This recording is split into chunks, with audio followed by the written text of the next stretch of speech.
te dispongas a llevar una vida diferente y a decir, Señor, así como Pedro fue lleno del Espíritu Santo, yo quiero seguir ardiendo, yo quiero seguir ardiendo para aún no terminar letra, hablar de tu palabra, y cuando hable la unción puede estremecer, el poder de Dios puede sobreabundar. Levanta tu mano esta tarde, porque la gloria de Jehová está en nuestro medio.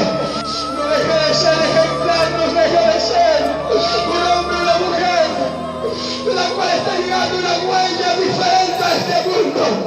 Cueste lo que cueste, critique lo que critique, hable lo que hable, siga llevando esa vida, andando conforme a lo que agrada a Dios, lleno del Espíritu Santo, lleno de la santidad, lleno de la sana doctrina. Es tiempo de marcar diferencia, es tiempo de marcar diferencia. A la masa y había cámara, quería ser llamada a ella.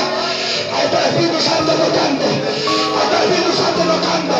Señor, Señor,